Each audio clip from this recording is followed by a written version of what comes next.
Agora sim. Bom dia, brasileiros. Boa tarde, moçambicanos. Hoje, 2 de fevereiro, 3 de fevereiro, a gente está fazendo um esquenta para o início do 6º ano do curso de psicanálise para Moçambique, e agora agregando colegas brasileiros que estão em Londres, colegas que estão fora do Brasil e que também são de Moçambique, estão fora de Moçambique.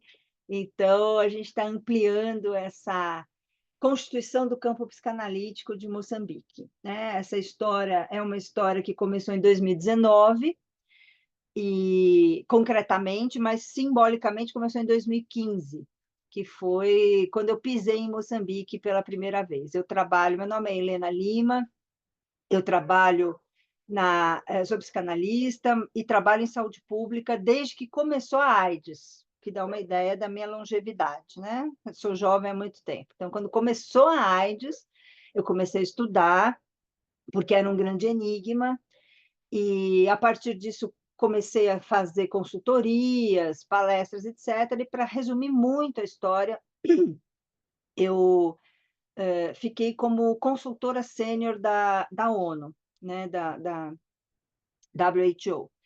E essa parte trabalho muito com a questão da adesão, né? Fiz um percurso nessa seara de adesão a tratamento.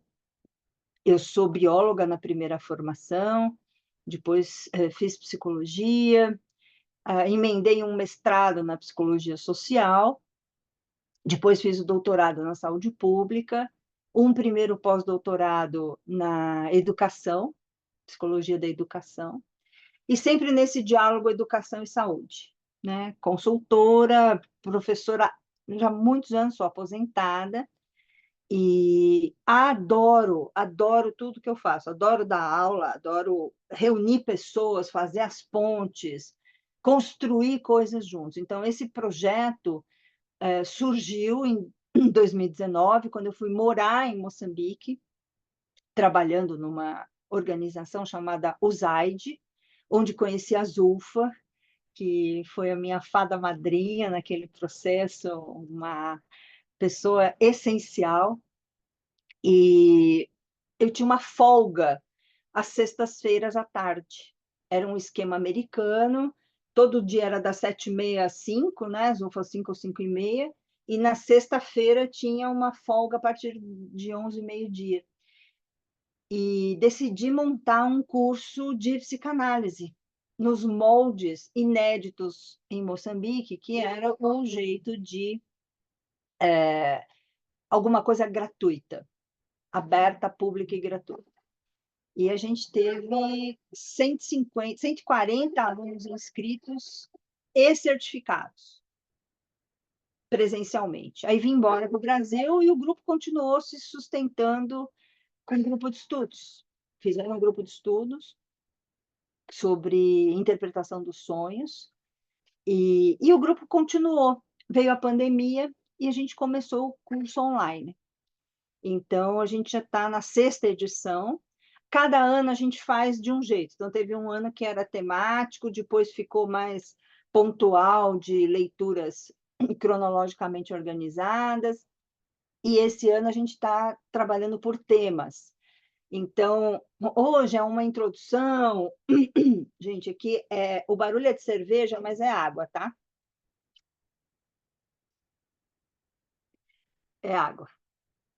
E o mês que vem vai ser o aulão, que é com o Dunker e o Geraldino Alves, que são os padrinhos desse projeto. Quando eu fiz o curso presencial em Moçambique, percebi que não havia livros de Freud em Moçambique, a psicanálise era considerada uma ciência burguesa. Moçambique tem uma forte tradição na TCC, teoria cognitivo-comportamental, e na sócio-histórica. Psicanálise era totalmente restrita a um pequeno grupo que trabalhava com Lacan. Então, essa modalidade de capilarização da psicanálise começou com esse grupo. E esse pequeno, grande grupo se organizou E em fevereiro do ano passado, e por isso eu fiz questão de fazer alguma atividade agora em fevereiro, está completando um ano, criaram a Comunidade Psicanalítica de Moçambique, COPSIMO. Então, essa comunidade é organizada, protagonizada pelos moçambicanos, a gente fica no suporte. E, ao mesmo tempo, isso abriu muitas vertentes. No nosso projeto, a gente trabalhava transmissão, como trabalha, tem um grupo de brasileiros e moçambicanos que fazem atendimento, que é a rede clínica, e o atendimento, nos 4 primeiros anos, quem era atendido pagava um valor simbólico para a Associação de Psicólogos de Moçambique, a APM. A psicologia em Moçambique não é regulamentada. Então, a associação recebia esse dinheiro dos pacientes e nós, brasileiros, e os próprios moçambicanos entravam com o Prolabore. Com a criação da Copsimo, isso mudou. Então, o pagamento vai ser para a Copsimo diretamente, e aí a gente esbarrou na burocracia do país, né, Zulfa, de protocolar, formalizar, os mecanismos são bem complexos, e agora, em março, a gente vai reativar com intensidade, porque muitas pessoas, por exemplo, o Maurício é alguém que atende já há um tempão, e a Aparecida também atende, a Aparecida está lá em Goiânia, então a gente tem um time que seguiu atendendo e segue atendendo. Então, esses são os braços, assim, essa é mais ou menos a origem desse projeto. Desde o começo, pela falta de material de livro e tal, em Moçambique, a gente usava os vídeos do Christian Dunker, que do Falando Nisso, eu transcrevia, entregava para o pessoal. A gente usou, o Geraldino doou muitos livros, exemplares do livro dele de 12 lições de psicanálise, Geraldino Alves Ferreira Neto, de Campinas, e a gente foi montando um pequeno acervo, aí cada brasileiro que ia para lá, meu marido foi 2 vezes, levou a mala cheia de livro, e cada um foi, enfim, tem uma biblioteca em Moçambique com livros de psicanálise. A Marina doou também, teve várias colaborações. E, nesse momento, a gente está reativando a rede clínica em março, e a gente começou a perguntar e trabalhar a própria questão de racismo e decolonialidade. Então, neste ano, a gente vai acrescentar um grupo de estudos para pensar essas questões de psicanálise e decolonialidade, até pelo vocabulário. Conversei já com várias pessoas, eu finalmente encontrei uma literatura não acusatória, porque é um tema delicado e, às vezes, a literatura passa por chumbo grosso, né? Malditos portugueses, malditos colonizados, e essa coisa do maldito, bendito, para a psicanálise a gente sabe que não funciona. A Joelma, que está lá em Fortaleza, querida Joelma, que vai dar aula de pulsões aqui. Então, gente, cada participante desse projeto é voluntário, a gente não tem dinheiro. Todo mundo que vem por amor à causa. O nosso Prolabore é o gosto de estar junto, de construir algo assim, essa ponte. E neste ano, a gente está fazendo algumas mudanças burocráticas. Então, todo primeiro sábado do mês é aula regular. E a cada mês, a gente tem um tema e tem um grupo trabalhando o assunto. Então, no mês que vem, vai ser a super aula do Christian e do Geraldino, que é uma aula magna e tem esse nome porque tem esse peso, né? São os 2 padrinhos do projeto, e padrinhos mesmo, não é padrinho burocrático fofinho, não, é padrinho mão na massa, participar, ajudar a pensar momentos, principalmente os momentos de angústia. Em abril, a aula vai ser sobre trauma, com o Rafael Oliveira, que é um psicanalista também de Goiânia, já conhecido de quem está aqui há mais tempo, um querido. e o Maicon Fraga, que está defendendo o mestrado dele agora, e o trabalho dele se chama O que é o meu filho? Ele fez um trabalho sobre o diagnóstico em crianças, o peso do diagnóstico, e vai defender o mestrado agora em abril. Eu orientei o trabalho dele desde o TCC dele, ele fez uma pós-graduação no Einstein, aqui em São Paulo, que é uma instituição muito séria, muito importante, e ele vai estar falando sobre trauma.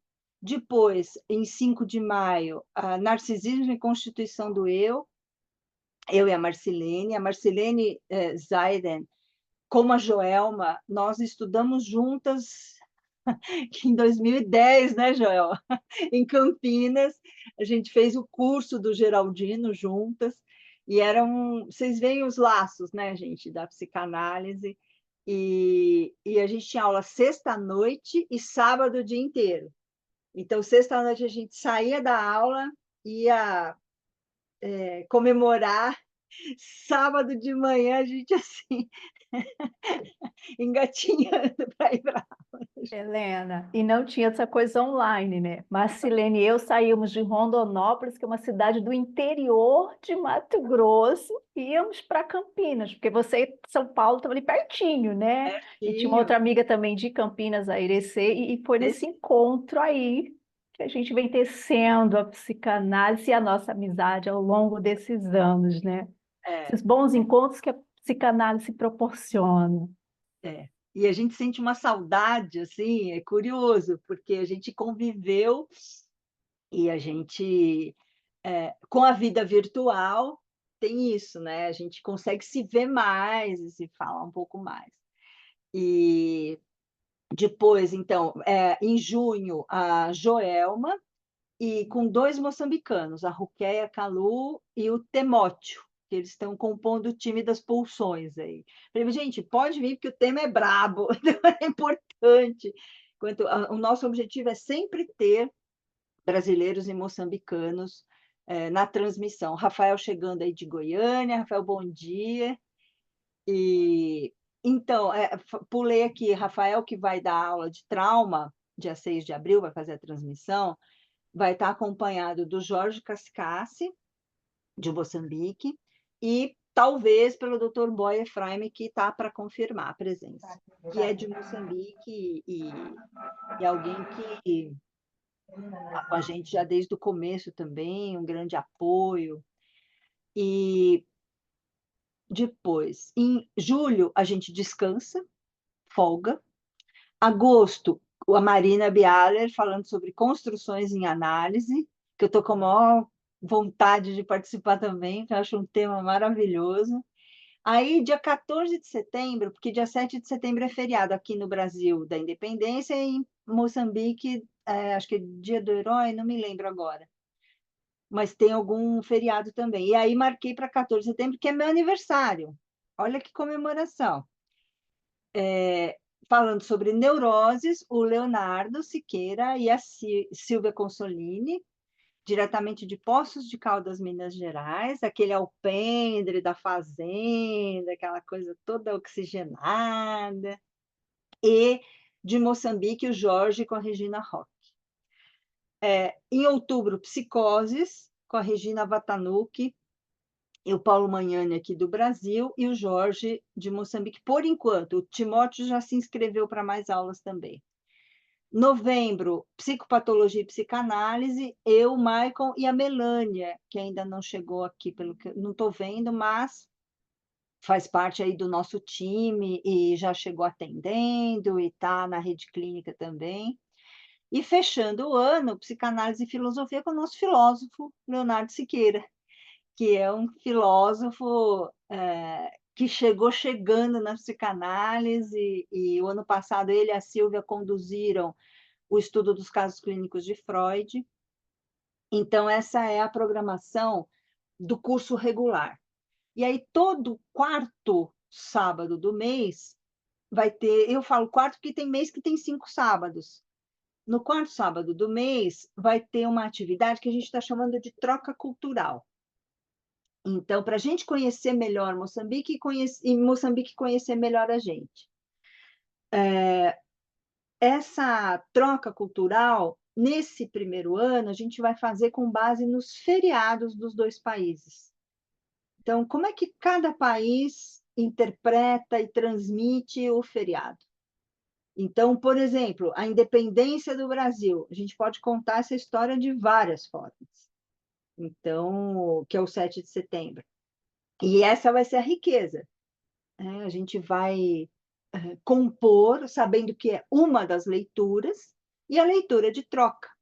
Então, hoje, por exemplo, é feriado em Moçambique. E eu acho que por isso também que eu me atrapalhei toda com esse 2 e 3, porque é um feriado importante, e quem está aqui de Moçambique está sacrificando o feriado para estar junto, né? E acho que é um primeiro passo. Paralelamente a tudo isso, às quartas-feiras, das 2 às 3, a gente vai fazer o grupo de psicanálise e decolonialidade. E estudar mesmo um pouco da bibliografia, um pouco do vocabulário. E nessas férias eu fiz 2 cursos que me ajudaram muito. Um chamado Letramento Racial Crítico, com uma professora maravilhosa chamada Aparecida de Jesus Ferreira. Recomendo fortemente tudo dela. Aparecida de Jesus Ferreira. Ela é da área de educação e ela fez e faz trabalhos. Ela começa o curso assim: quantos professores negros você teve? Quantos médicos negros te atenderam? Começa o curso assim, já com soco no estômago, porque a minha resposta foi simples: tive um professor negro, até hoje. E eu estudo há muitos anos, como vocês viram pelas coisas. E era um professor de psicopatologia na faculdade, e assim, dos melhores que eu tive na vida. Se eu tenho uma base que me dá confiança em psicopato, foi porque eu fui aluna, chama-se professor, chamava-se, já atravessou o portal, ele chamava-se Raul e Araújo. E ele muito brilhante. Enfim, a Aparecida de Jesus Ferreira é uma referência, e fiz um curso chamado Africanidades, com um professor do Benin, radicado no Brasil, chamado Seconda, ou algo assim. Eu tenho dificuldade de decorar o nome dele. E estou aprendendo muito, porque agora, com as explicações dele em especial, eu consigo referenciar as vivências que eu tive quando morei na África, porque muita coisa, né, ficava perdida.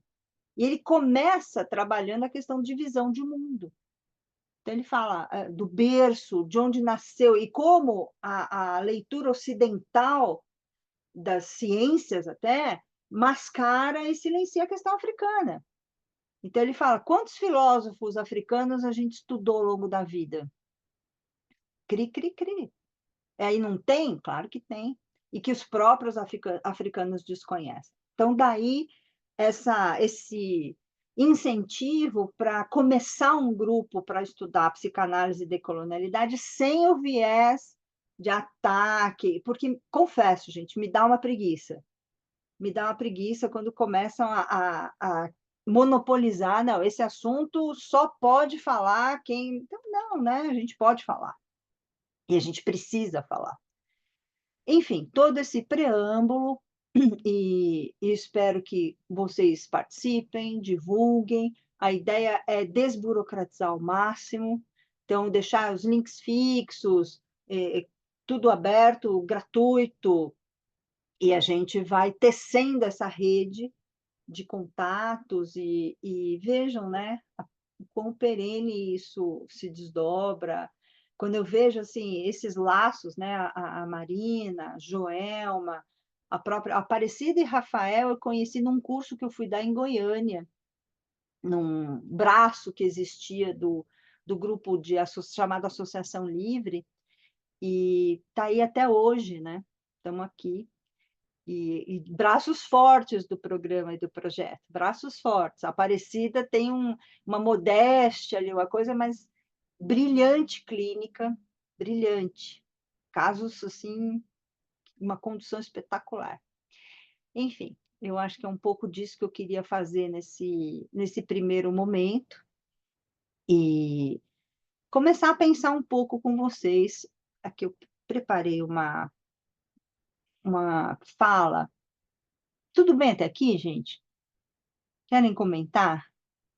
Alguém ali no chat, 2 de fevereiro, dia de Iemanjá, é verdade. Aqui no Brasil, a gente tem muitas festas, muitas coisas lindas de...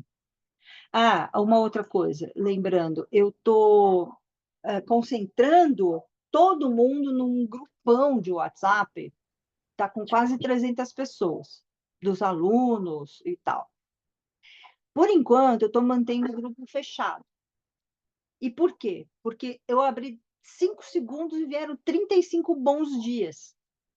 E assim, não que eu não goste de ganhar bom dia, mas assim, se os 256 entrarem na vibe do bom dia, aí eu conversei ontem com o Leandro ainda. Falei, Leandro, que ele já gerenciou grupos desse tamanho e disse que deu certo deixar aberto. Então vamos testar. A gente vai abrindo e vai fechando. Mas o foco das comunicações, etc., eu vou usar sempre o e-mail e o WhatsApp, que cada um tem mais facilidade, né? Nem todo mundo está com o WhatsApp na ponta dos dedos ali. Então, tudo bem até aqui, gente? Eu queria, é, Selma, Oi, eu Selma. queria, tudo bom? De onde você Tudo bem fala, Selma? de São Paulo? Ah, Tudo bem com todas e todes, é, para ser politicamente correta, embora não use todo dia o todes. Eu queria saber sobre o curso de racismo e decolonialidade, e você falou que seria numa quarta-feira, isso já está definido, só para eu me organizar. sim, quartas-feiras, das 2 às 3. Tá, e o início é E aí, não quando, é toda Helena? quarta, não é toda quarta, são as segundas e quartas-feiras do mês. Ainda bem que você Tá, perguntou, porque eu tinha esquecido de falar isso. E não é tá racismo, bom. viu? O título é Psicanálise e Decolonialidade. Boa, tá, Racismo, o curso que eu fiz chama-se Letramento Racial Crítico, sim, que é com a Aparecida de Jesus, e que eu super recomendo. Então, tá. eu Tá, só... eu faço parte de um grupo aqui do SED São Paulo, onde Ah, acho que chama A Cor do Mal-Estar, e que então, o tema é esse. que Então, eu legal, quero Sam. também caminhar um pouco mais, porque eu sou uma iniciante no tema e quero ir um pouco mais além. Ah, Sam, acho que somos todos, viu? E a gente é do Uhum, SEDES também. A Marina é do uhum, SEDES, eu sou do SEDES. A gente faz o ok. GT, eu faço o GT Diários Clínicos com Moisés. A Marina é do Hum, departamento e também do corpo editorial da revista Percurso. do percurso. Ok, obrigada. Ah, que legal! Vamos tomar um café no SEDES em breve. Opa, Obrigada, Selma. obrigada, Gostariam de Helena. perguntar mais alguma coisa? Que é tanta informação ao mesmo tempo, né?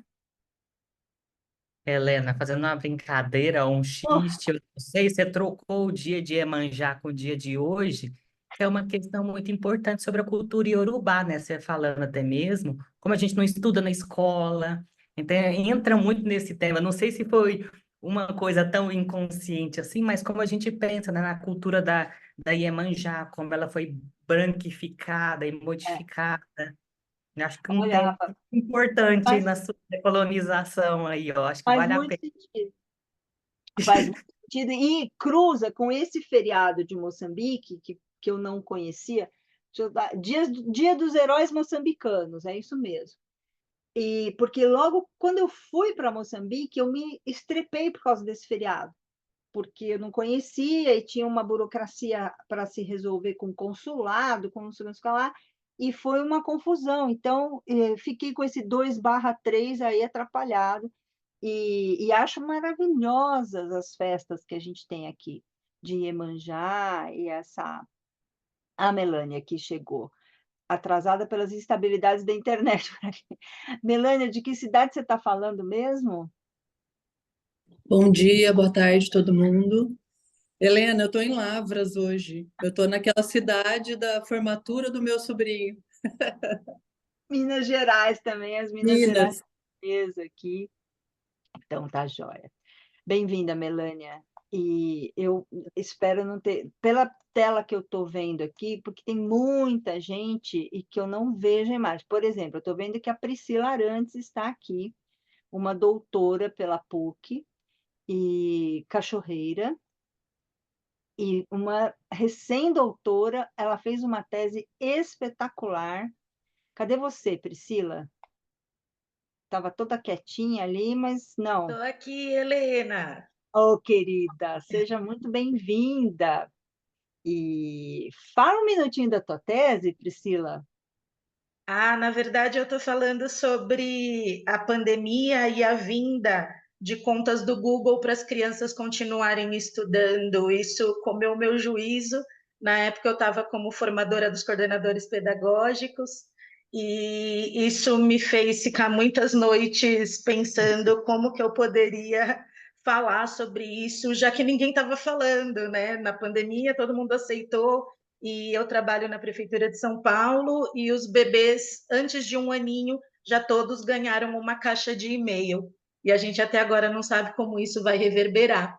As contas ainda não foram excluídas e o silêncio é ensurdecedor. Eu fiquei apaixonada pela tese da Priscila, em Ciências Sociais, né, Priscila, que você fez?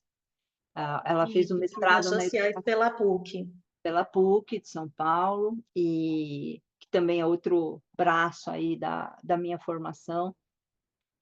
E eu estava fazendo pós-doc e a Priscila estava já ali pensando essas coisas inovadoras de um jeito inovador. Fico muito feliz de você chegar aqui mais perto, viu, Priscila? Seja muito bem-vinda e espero que dê um babado. Ela tem a bagatela de 9 cachorros, né, Priscila? 8 ou 9? Então, estou reduzindo, Helena. A gente está ficando velhinho, estou com 7. E todos, pelo menos a maioria, tem nome de rock and roll, né? Aqui no meu pé está o Jimi Helena, Hendrix. Jimi Hendrix, é por aí. Oi, Márcia. Helena, deixa eu só falar um oi para Priscila, que eu não a vejo há muito tempo. Ela veio Ah, para Botucatu uma vez para dar um curso, né, Priscila? Isso, olha, Márcia, linda, Tudo saudade. bom? Saudade olha, de você também. Que delícia te encontrar aqui.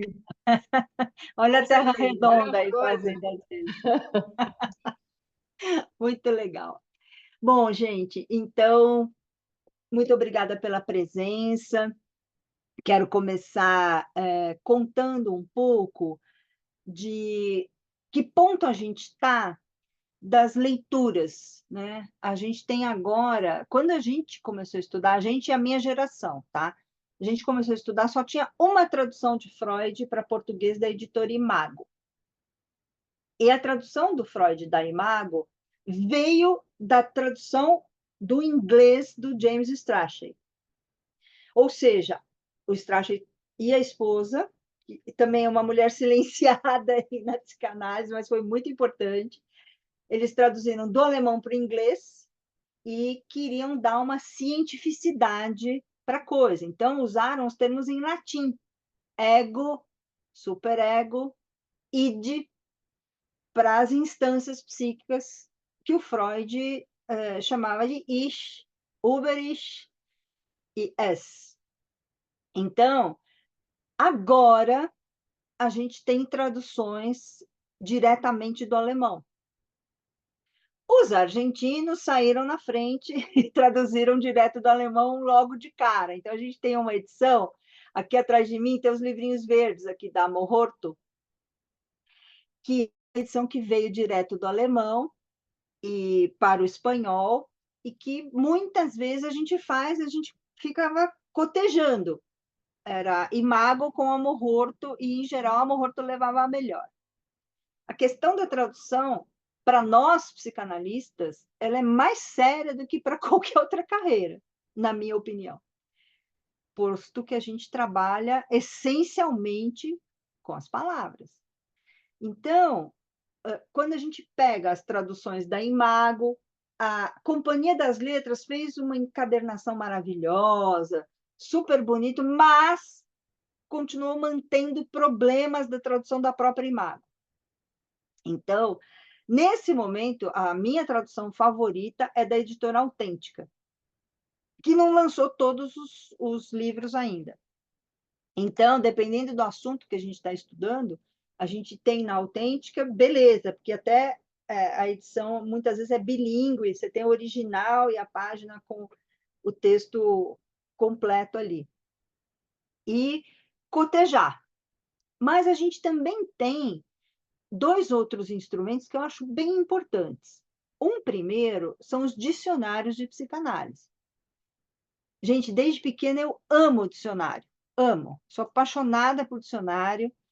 Ganhei um dicionário Aurélio, que na época era o top dos dicionários. Ganhei de aniversário e eu lia tanto que fiquei com o apelido de Aurélia durante muito tempo, que era eu com a Aurélia na mão e falando e não sei o quê. Além dos dicionários, os dicionários de psicanálise, a gente tem vários. O tradicionalzão, que é do Laplanche Pontalis, o Laplanche era extremamente cuidadoso com a tradução, rigoroso. A gente tem um grupo de professores do SEDES, a Selma deve conhecer, o Nelson, que não está mais no SEDES, a Maria Helena Fernandes, o pessoal que fez o doutorado na França e fazia parte do grupo de tradução. E testemunharam para a gente o quanto era rigorosa, às vezes ficavam meses para traduzir um verbete. Então, esse é um dicionário de referência. Tem vários outros, tem o da Elizabeth Rodinesco com o Plon, tem uma infinidade de dicionários, e eles ajudam a gente sempre. Vocês já sentiram, e quem aqui já está veterano no assunto, o mesmo conceito a gente vê e revê muitas vezes. O Dunker tem uma analogia, ele fala que a psicanálise é como um sistema solar. Se você mexe num conceito, você está mexendo com todos os outros. E às vezes a gente precisa revisitar ali os básicos.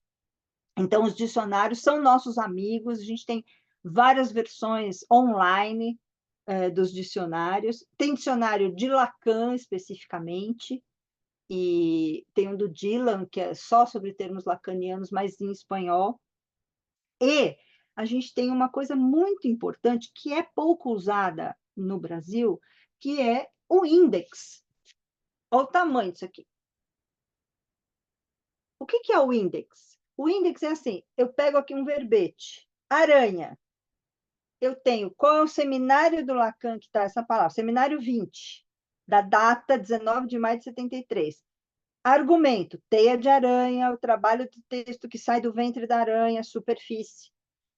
Aí eu quero saber o que o Lacan escreveu sobre verdade. Censura, está aqui, censura na mão. Todos os seminários em que o Lacan fala sobre censura. Então, esse índex é algo, para quem vai estudar psicanálise, é muito importante. Então, esse índex aqui é traduzido de um índex do francês, do Henri Crutzen. A tradução foi coordenada pela Michele Faria. Eu tive o privilégio de participar da tradução e da revisão. Meu nome está aqui. E é um orgulho, porque é um trabalho muito árduo, minucioso. A gente fala que fica tratando a obsessividade muito tempo e depois tem que recuperar toda a obsessividade para trabalhar nisso aqui. O Henri... Parabéns, Helena, ficou maravilhoso. Obrigada, Márcia. Eu Obrigada. adquiri logo no lançamento. Foi muito Ah, bom. foi um trabalhão, assim, a Michele, vou te contar. E Uhum. o Crutzen como bom, o Crutzen é um belga que mora na Paraíba. Ele é brasileiro total. Mora ali. E ele também tem, por exemplo, esse outro índex que é da correspondência de Freud. Esse aqui ainda está em francês. Então, por palavra, quando que o Freud falou de astrologia? falou em 9 de outubro de 1896, numa carta para o Flies, a carta número 107, na página 211. E qual o significado? Influências do céu. Enfim, esses instrumentos que são dicionários das obras publicadas, e o Freud também tem esse índex temático, do Alain Derrier. Esse é em francês. Então, tudo do Freud. Aqui tem quase 20 páginas da palavra amor. Amour, como está aqui. Então, onde ele falou de alcoolismo, onde ele falou... Então, cada página desse... E esse índex, a gente fica tentando a Michelle para ela bancar essa tradução e fazer pela Toro, mas ela disse que ainda não está animada, não. Então, vejam, o índex, esse índex está em francês, o outro, esse aqui da correspondência também, mas o do Lacan está em português. Então, índex e dicionários são duas coisas que ajudam demais a gente para estudar. Então, a Silvia, ele fez uma live ontem com o professor Fábio Belo sobre ecopsicanálise. A Silvia Svezia está comentando aqui. Então, a pergunta que parece tão óbvia e que a gente sempre se refaz, que é o que é ser um psicanalista?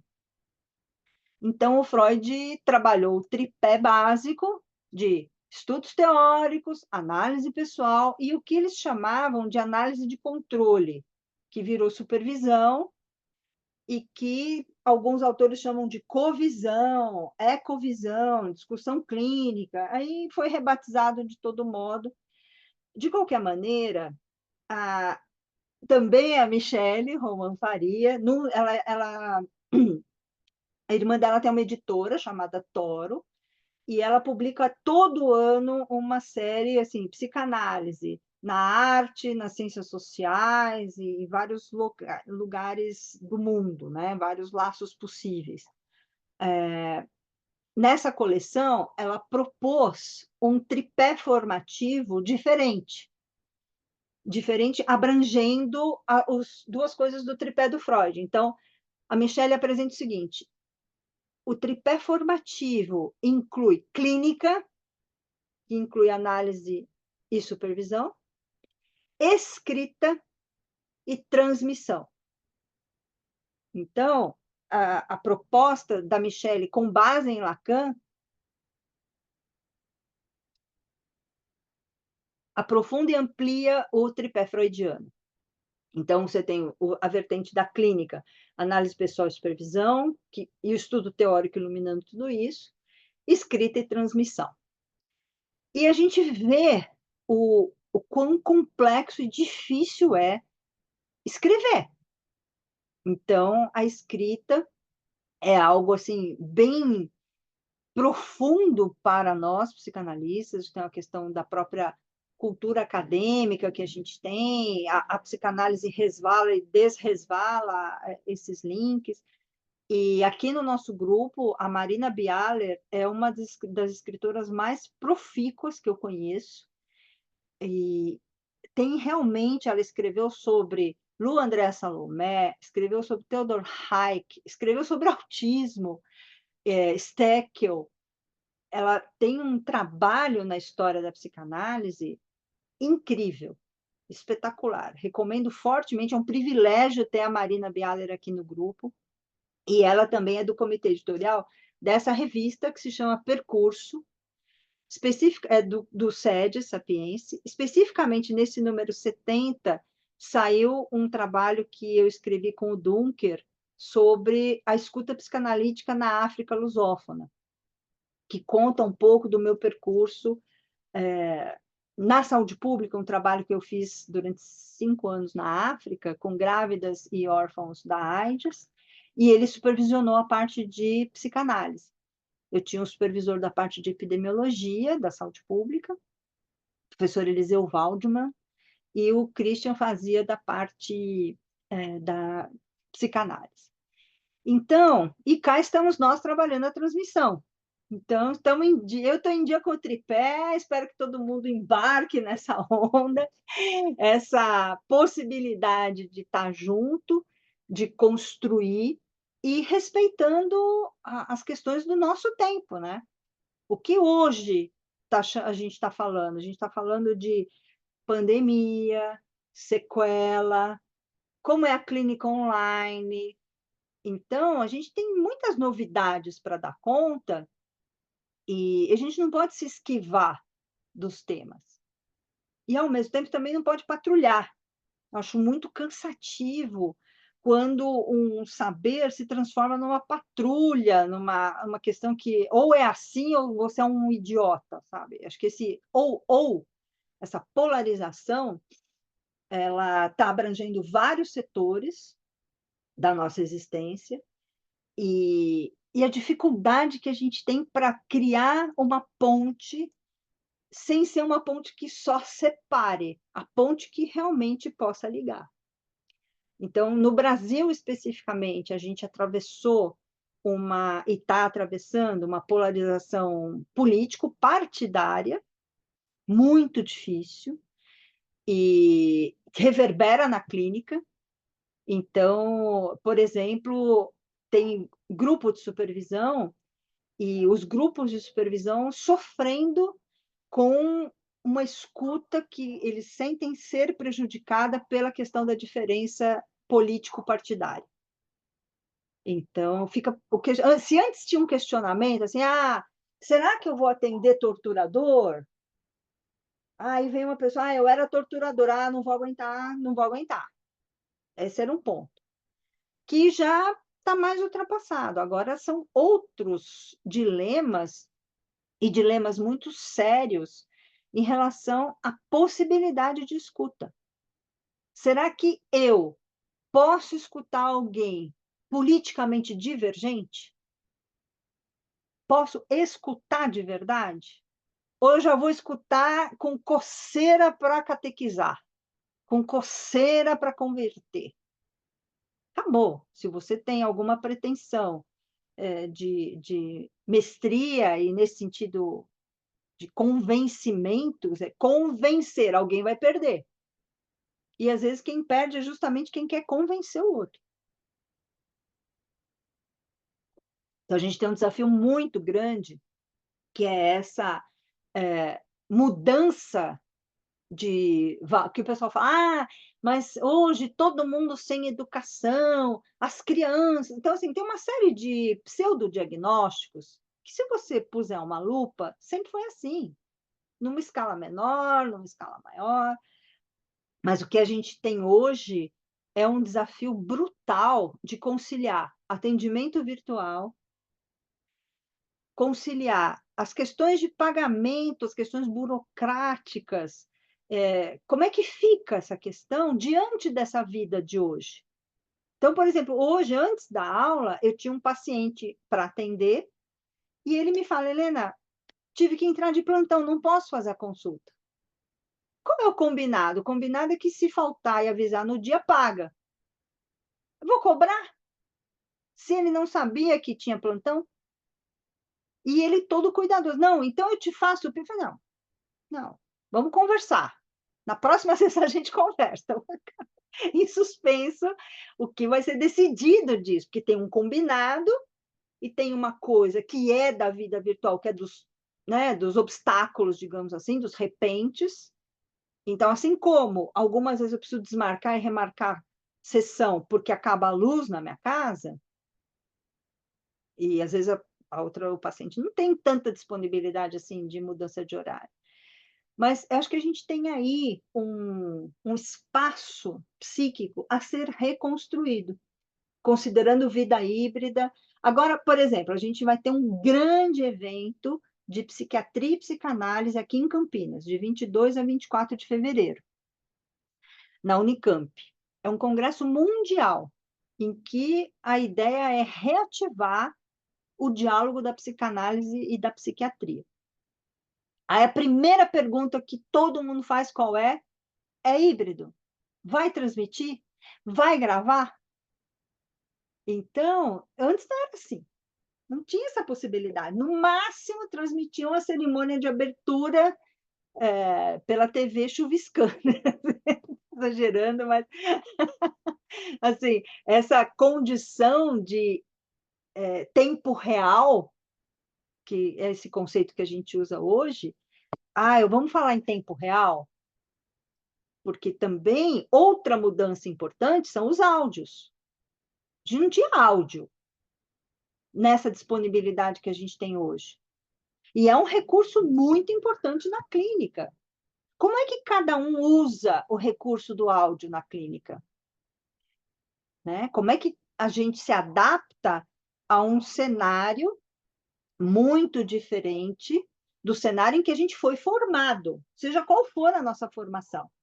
Aqui a gente tem enfermeiros, psicólogos, jornalistas, a gente tem uma diversidade muito grande de profissões e a grande maioria, eu costumo dizer assim, mas gente, na minha juventude não tinha celular, não tinha nem filtro solar, a gente torrava, ou usava, tinha um bronzeador chamado raíto de sol, que deixava a gente marrom, um marrom alaranjado, assim. Mas era o retrato da época. Às vezes a gente olha as fotos daquele tempo, meu Deus, olha só, né? Olha só. E essa possibilidade das aulas online. Pensa, esse grupo, como seria possível reunir presencialmente uma vez por mês? Contando Moçambique, contando Cabo Verde, contando... Então, a gente tem aí vantagens e desvantagens desse progresso todo, mas a gente não pode esquecer que a gente enfrentou uma pandemia. E essa pandemia deixou marcas. Então, a gente tem um grupo, esse grupo do SEDES, que se chama Diários Clínicos, ele nasceu e se sustenta num trabalho que agora vai entrar no segundo ano do trabalho, mas o primeiro ano todo foi literalmente a elaboração do luto da pandemia. De cada um poder contar o que passou, porque não tinha espaço de compartilhamento. Então, desde, por exemplo, na virada de 2019 para 2020, eu tomei uma decisão. Falei, 2020 eu não vou tomar uma gota de álcool. Nem vou contar o porquê, mas fiz essa promessa, dia 31 de dezembro. E estava firme e forte, atravessando janeiro, carnaval, vem a pandemia.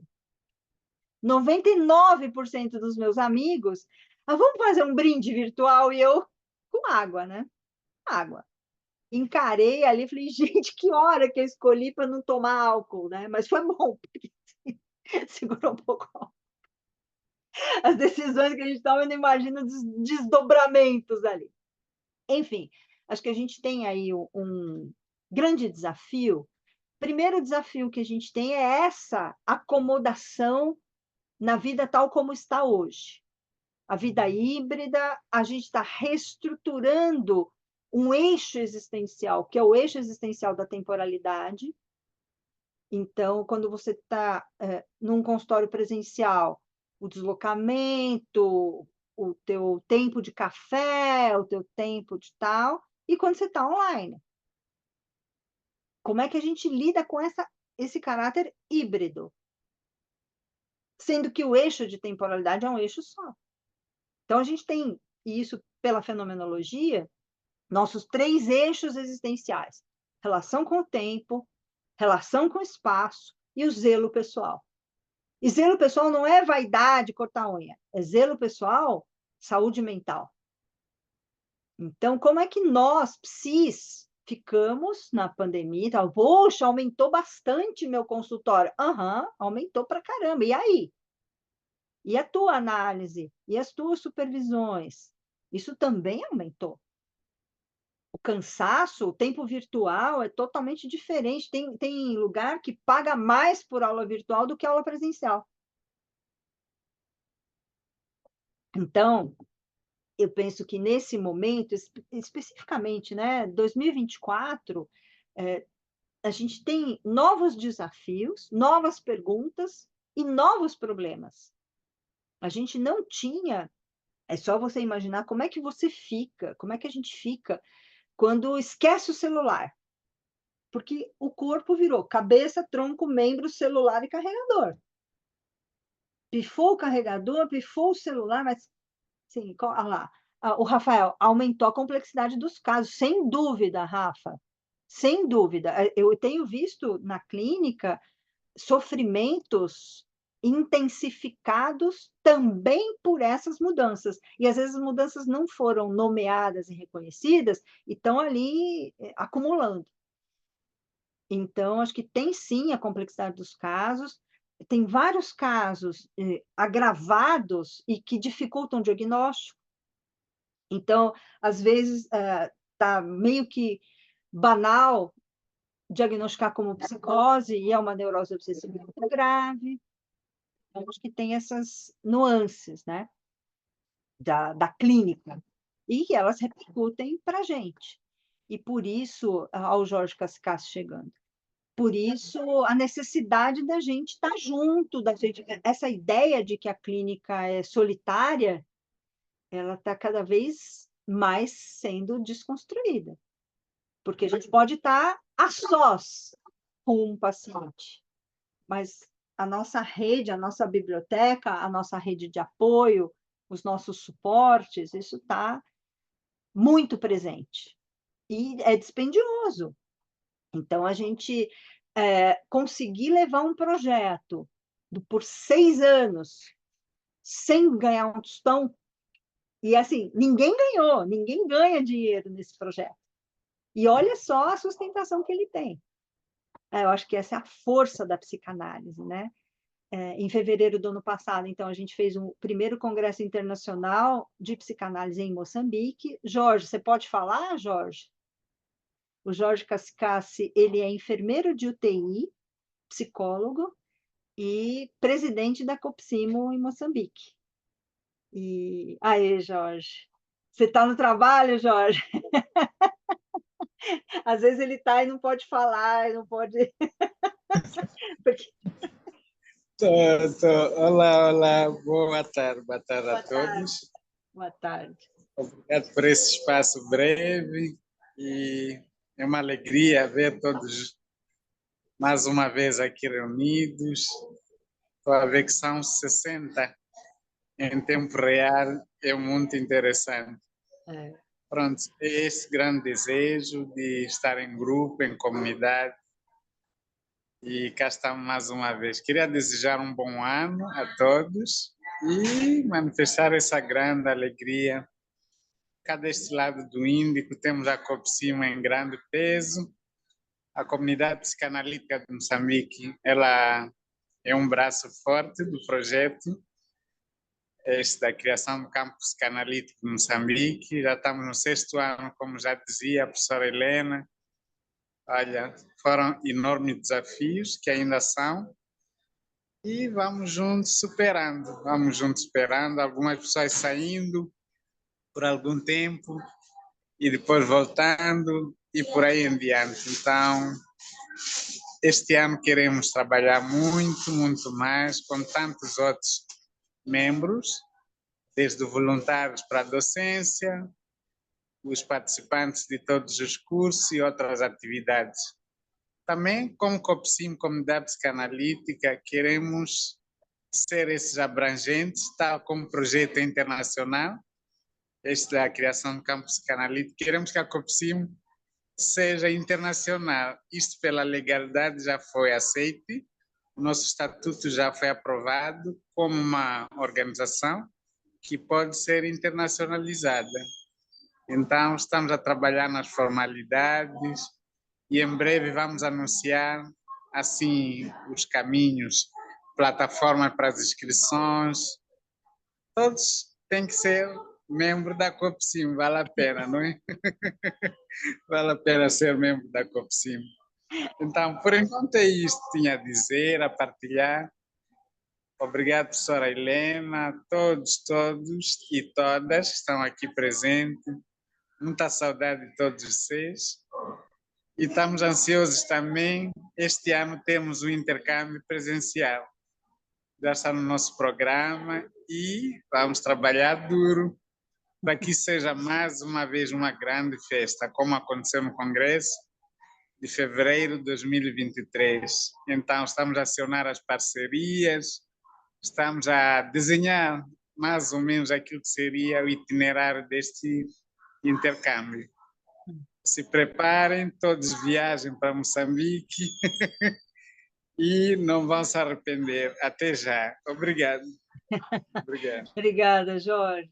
O Jorge foi um braço muito forte e firme desde o grupo presencial.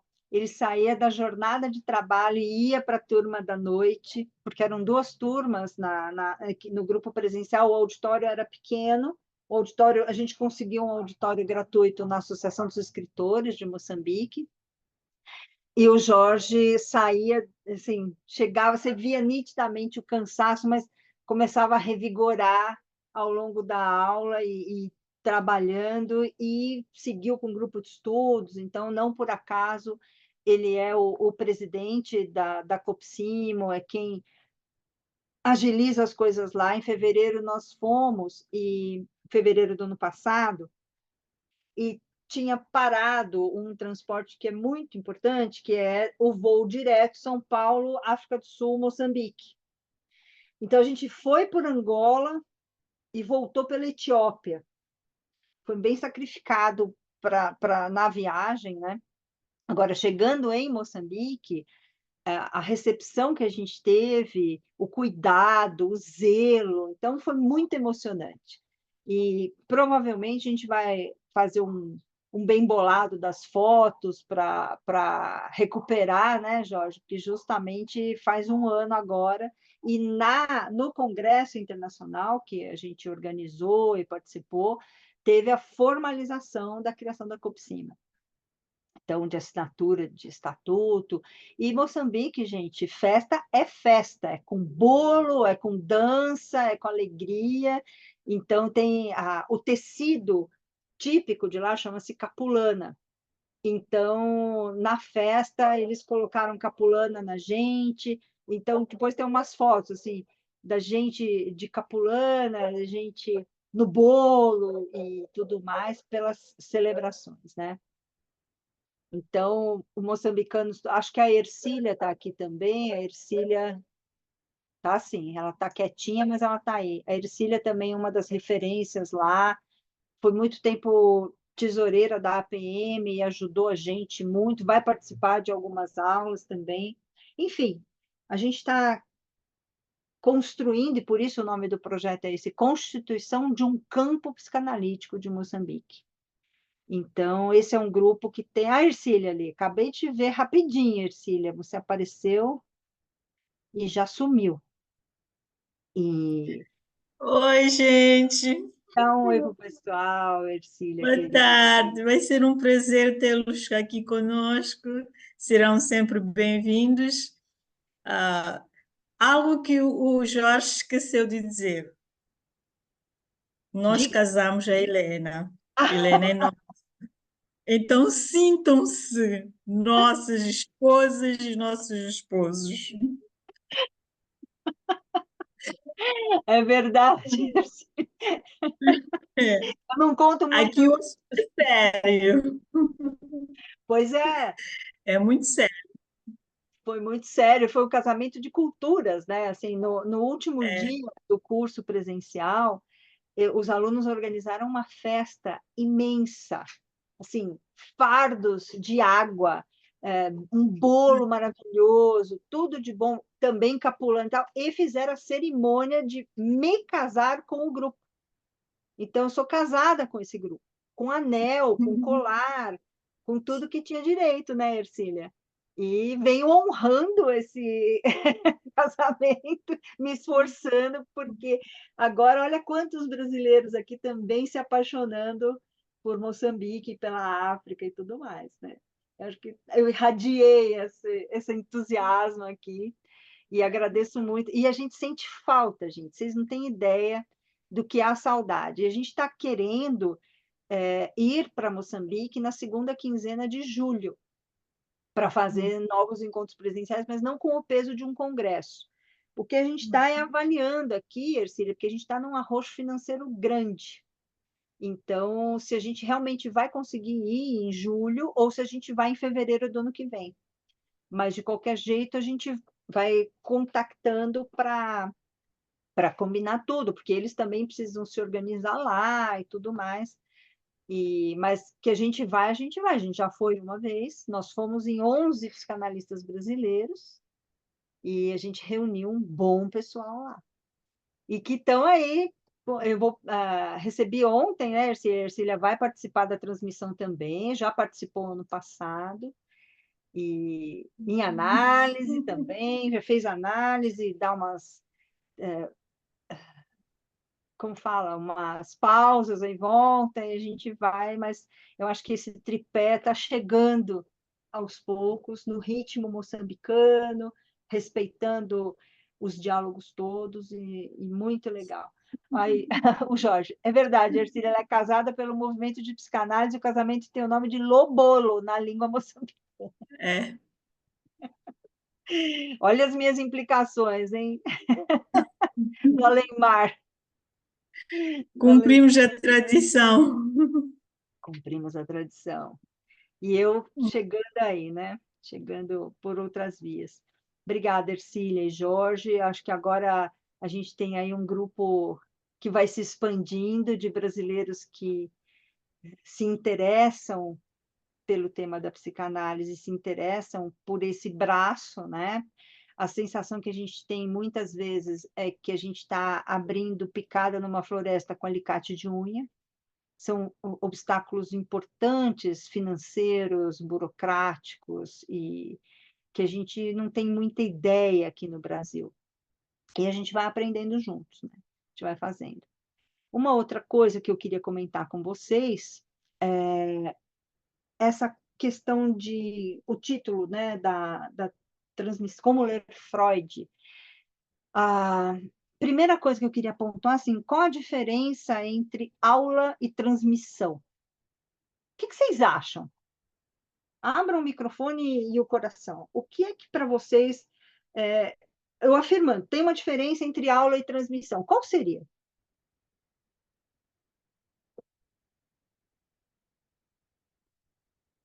Se fosse presencial, eu ia puxar uma nota de R$ 10, assim. Chutem.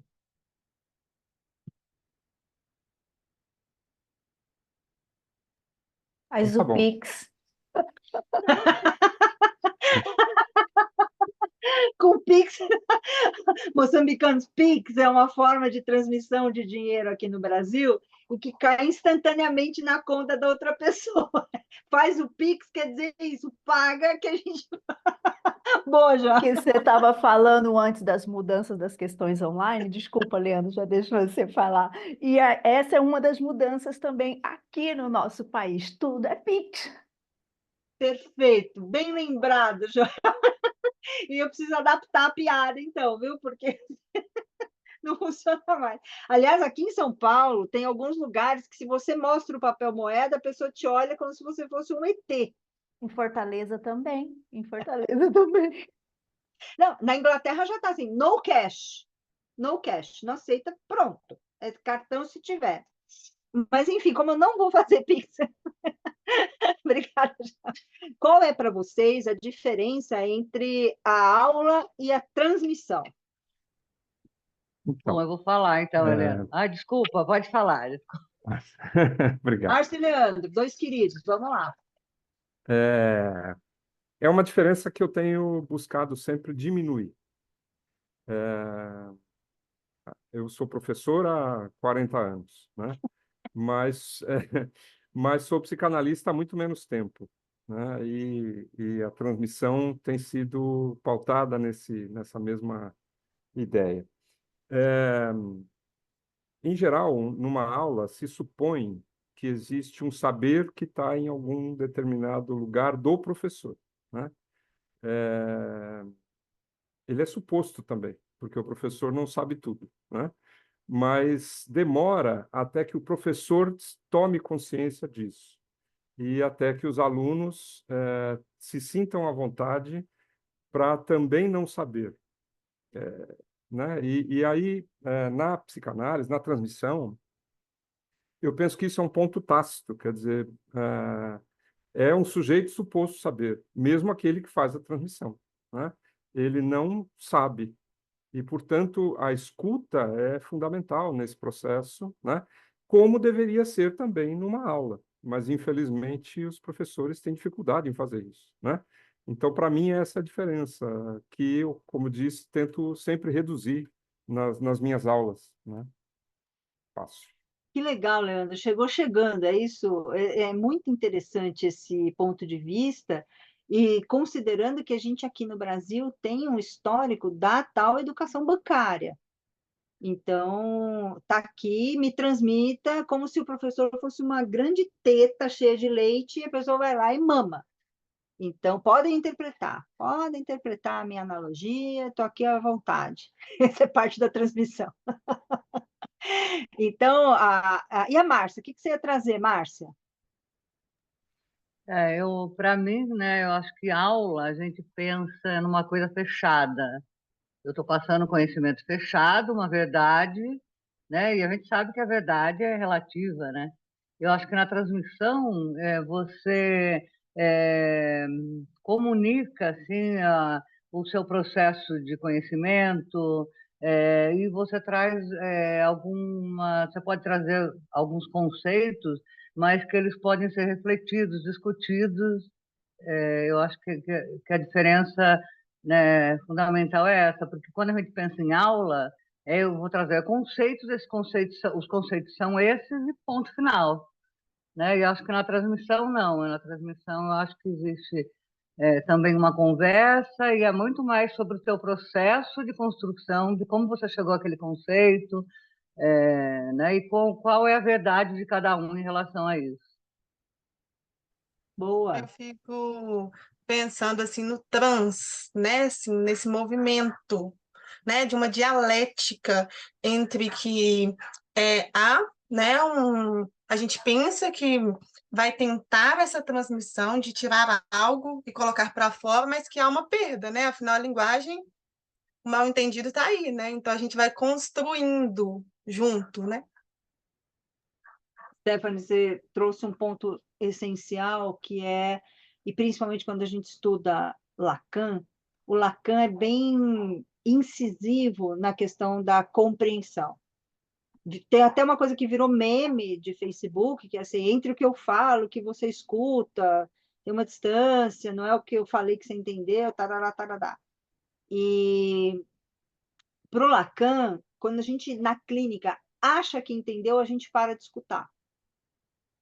Então, se eu digo assim, eu atendi uma pessoa que está se separando, e todo mundo acha que entendeu. E, de fato, tem uma aproximação com o tema, mas daí a saber essa profundidade, esse movimento para além, é outra história. E, além, acho que as pontuações do Leandro, da Márcia e da Stephanie acrescentam muito, tem um ponto que é o próprio nível de exposição de quem está transmitindo. Então, na transmissão, como a Márcia já sinalizou, o nosso percurso de conhecimento é trazido à tona. Então, o que a gente fez, que percursos a gente correu. Então, quantas coisas a gente fica sabendo de quem está transmitindo.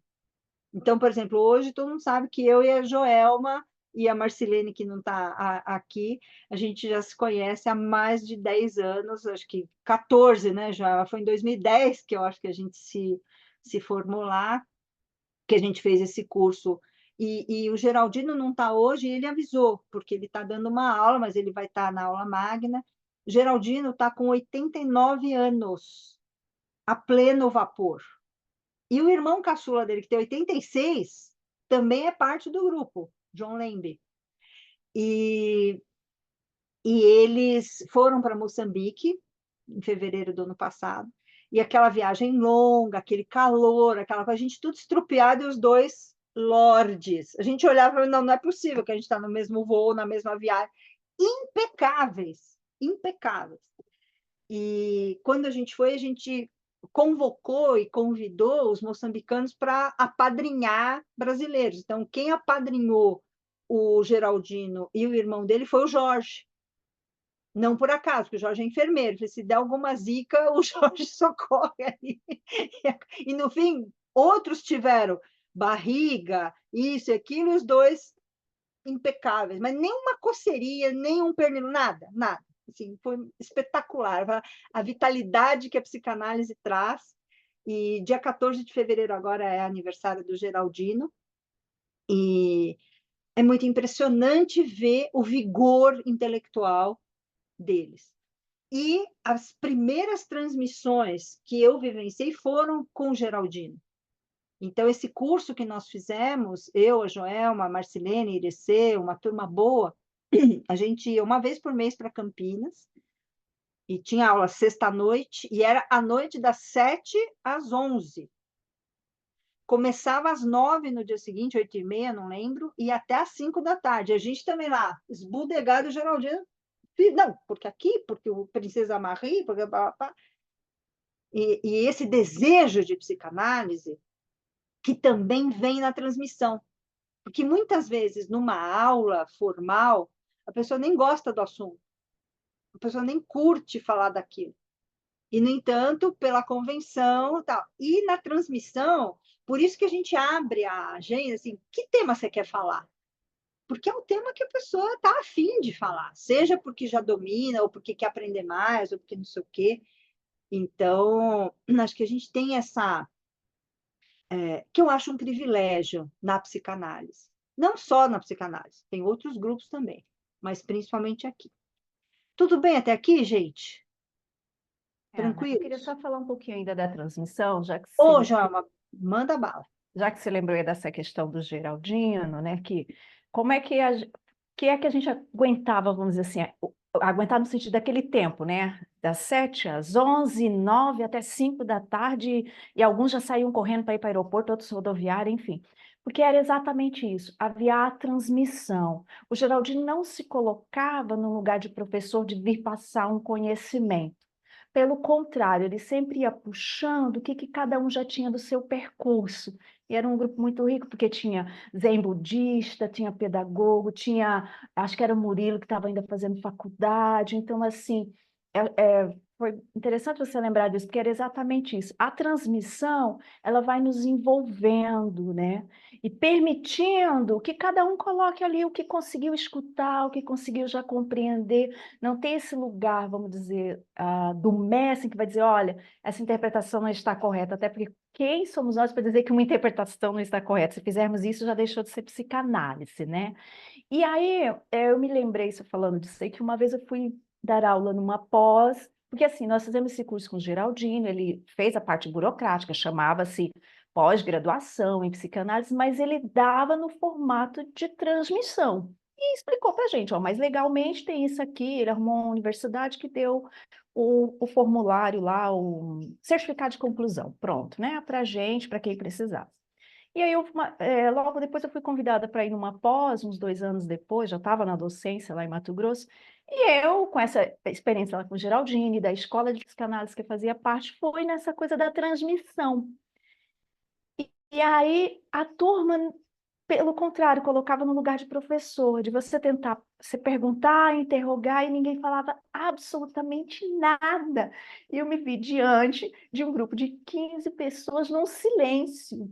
E aí eu, gente, no silêncio no consultório, ok, como que a gente faz? Mas e aqui? Que lugar que eu estou, então? É de professora, mas eu vim pensando em transmissão, eu sou uma psicanalista, né? E aí eu lembro que num dado momento eu parei o tema que eu tinha que trabalhar e falei, gente, peraí, como é que é isso? Como é que vocês pensam numa pós? Como é que essa pós aqui funciona? Porque eu tinha sido convidada lá pela instituição, e aí nós fomos conversar sobre isso, porque aí eu entendi que aquelas pessoas estavam ali apenas fazendo realmente uma pós com um título de psicanálise e cultura, mas não estavam num processo de formação de psicanalistas, porque o que nós fizemos com o Geraldino foi um processo de formação de psicanalistas, né? Era isso que eu queria compartilhar. E, na época, a gente tinha sérias divergências político-partidárias com o Geraldino. Ele trazia ali, a gente às vezes nem se olhava, não precisava nem se olhar, e isso era enriquecedor, porque tinha um espaço para diferença, e um espaço respeitoso, um espaço muito importante. O Murilo, que a Joelma mencionou, era das ciências sociais, corintiano doente, foi para o Japão para ver o campeonato do Corinthians. Ninguém é perfeito, né?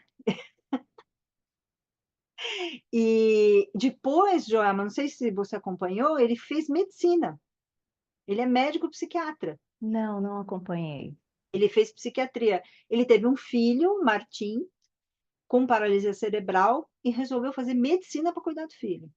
Então, um percurso assim forte, forte. Era uma turma muito interessante mesmo, pela diversidade, pela... A Viviane está com a gente, Viviane, psicóloga, está dirigindo um CAPS lá em Indaiatuba. Enfim, eu acho que essas redes vão se formando e solidificando. Acho que uma coisa é o... E isso, para mim, é muito lacaniano, né? O instante de ver, o tempo de compreender e uma conclusão que vai se constituindo, que a gente vai formando a nova rede, digamos assim, e cada vez mais. Então, esse é um espaço que eu considero privilegiado entre nós brasileiros, de nós brasileiros com os moçambicanos e dos moçambicanos entre eles.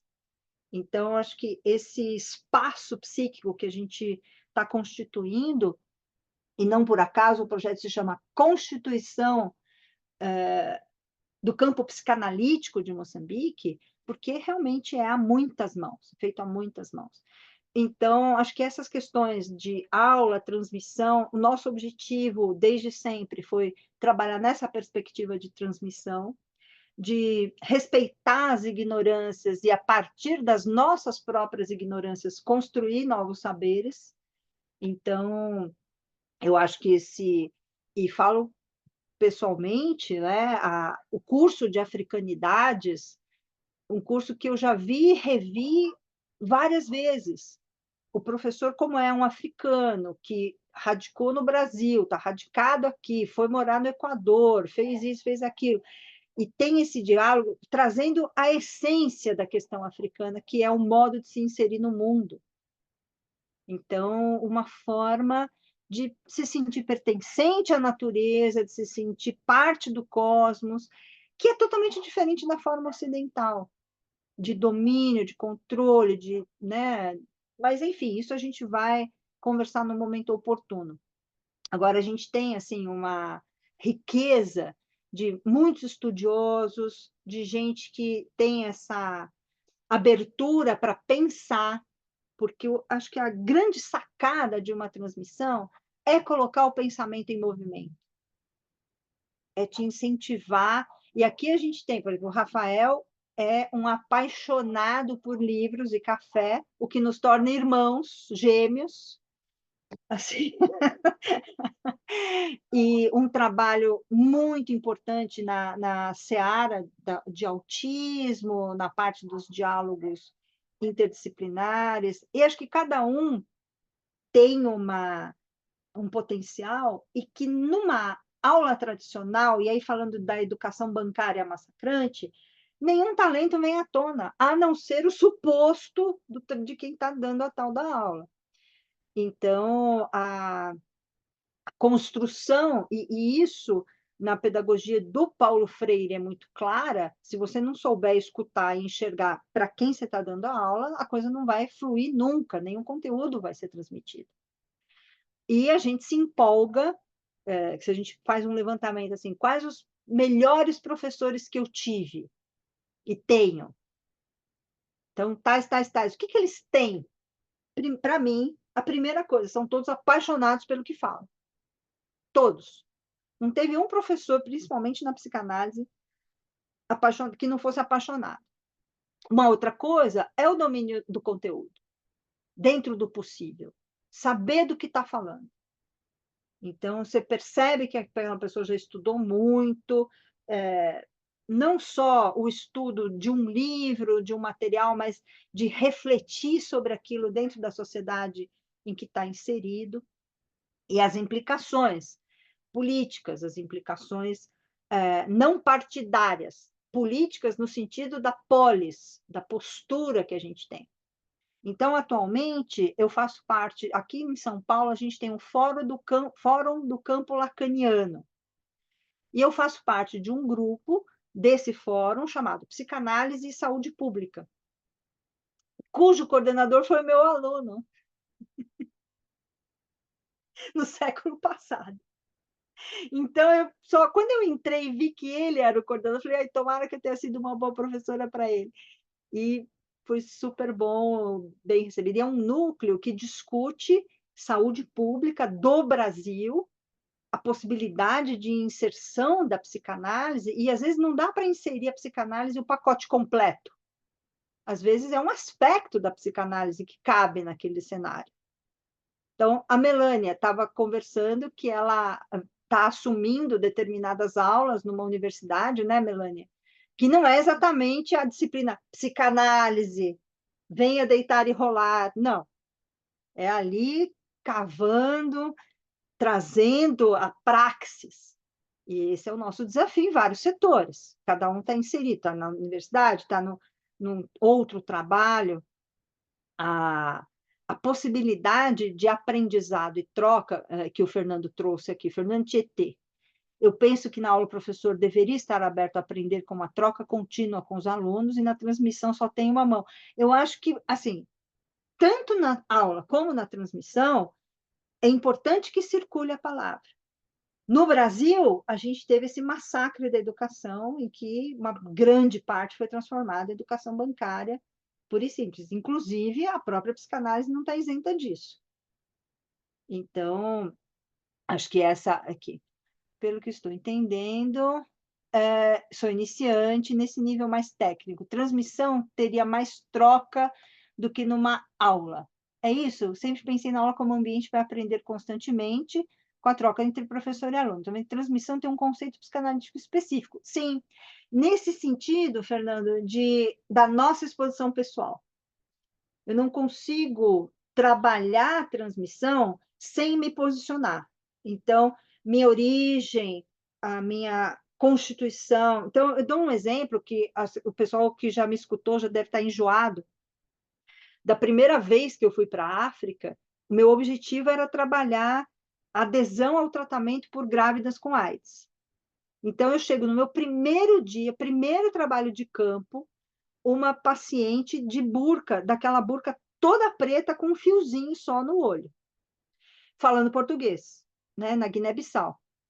E eu pergunto para ela, o que é que te ajuda, o que te atrapalha a tomar medicação para... Lá eles falam SIDA com S, né? Ela falou, doutora, questão de gênero. Aí eu parei e pensei, assim, aquela novela, eu, paulistana, o que é gênero para mim? Aí pergunto para ela, mas como assim questão de gênero? E esse foi o deslizamento da escuta psicanalítica. Como assim questão de gênero? Gênero alimentício, doutora, não temos comida.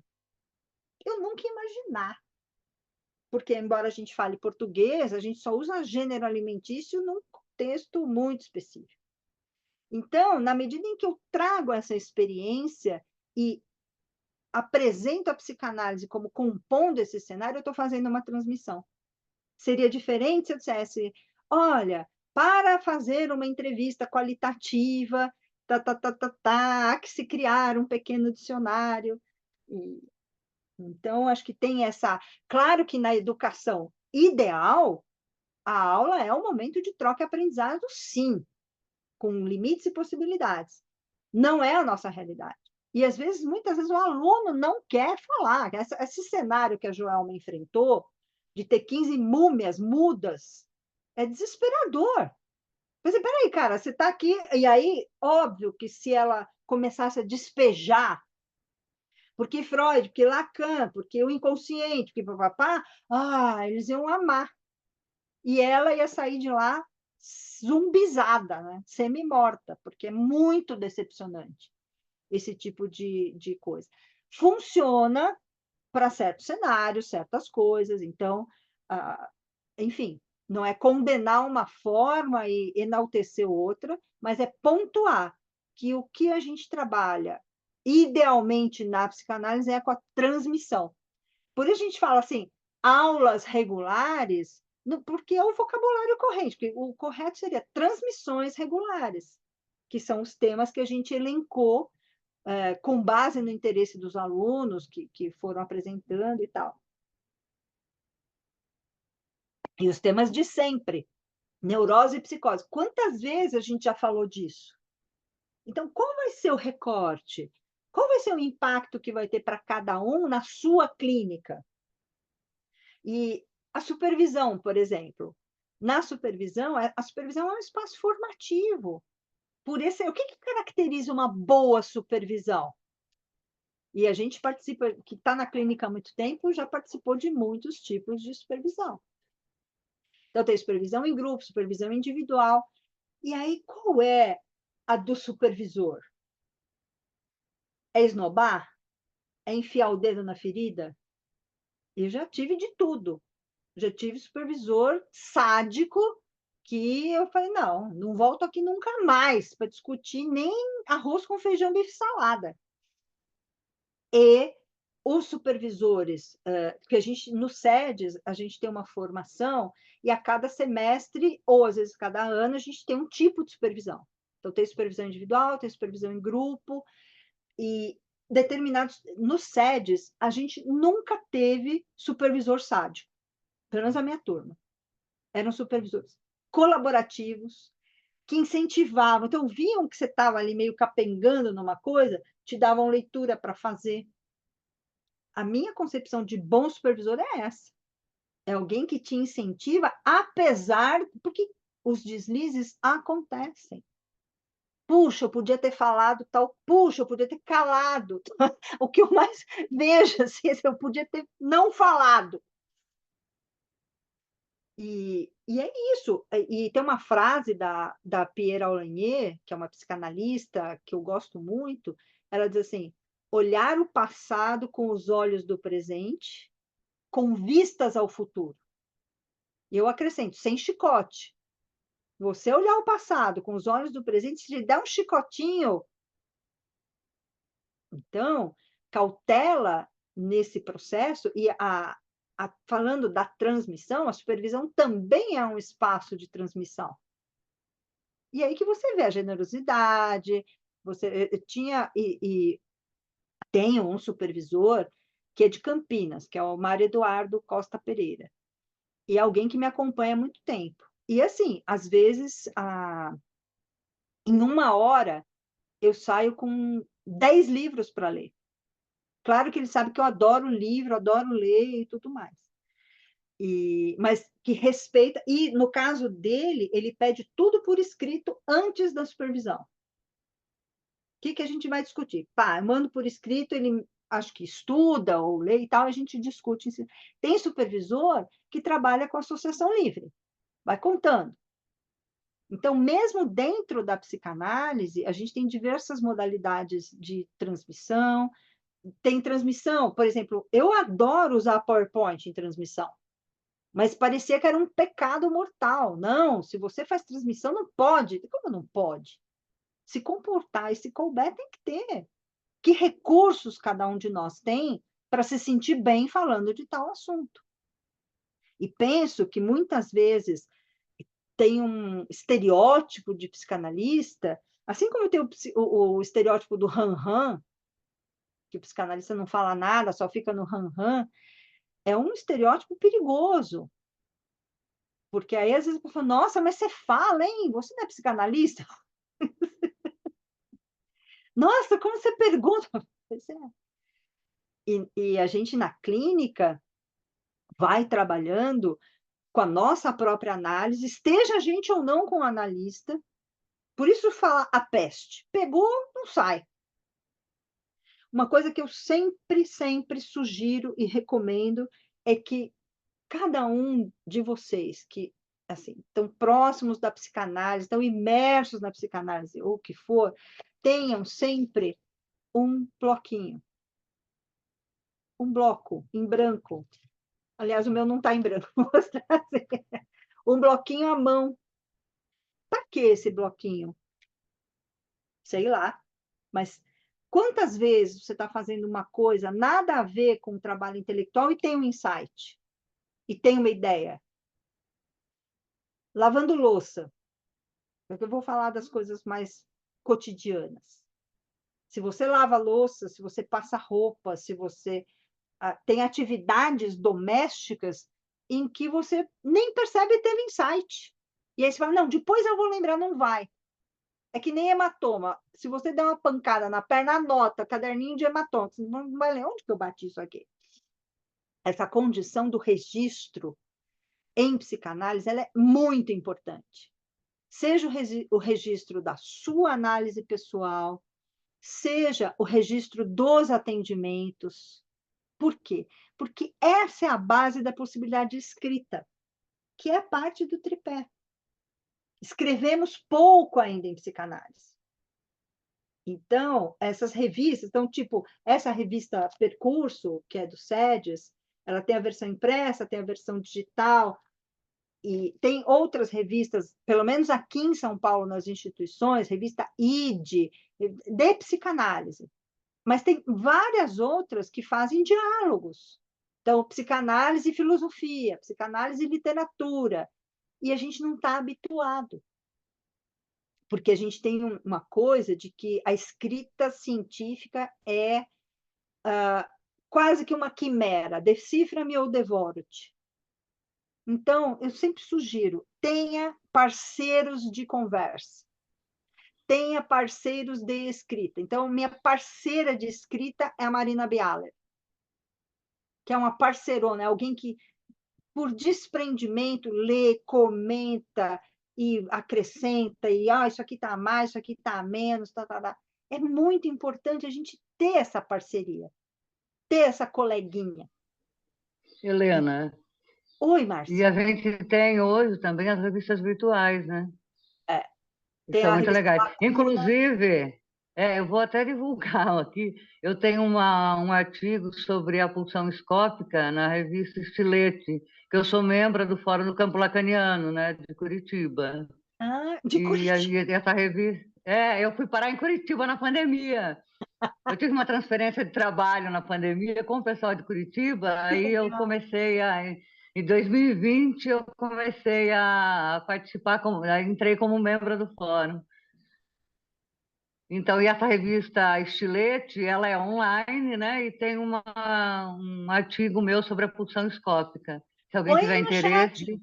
Põe no chat, Márcia. E Tá, acho que é eu isso. não. Fala.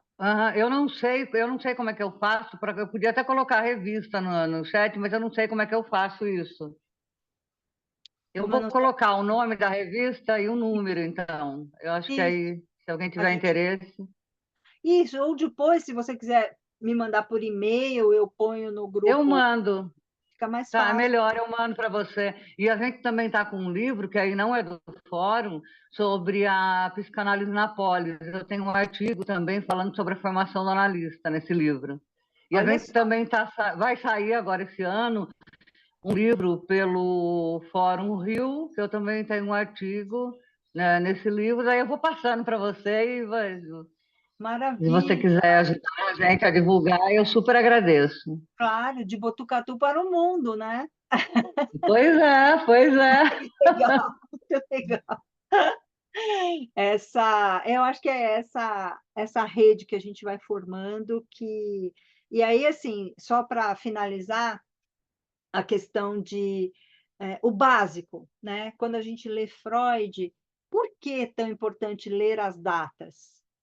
Porque cada data tem a ver com uma tópica, tem a ver com a formulação de um conceito, que pé está o conceito naquela altura da escrita.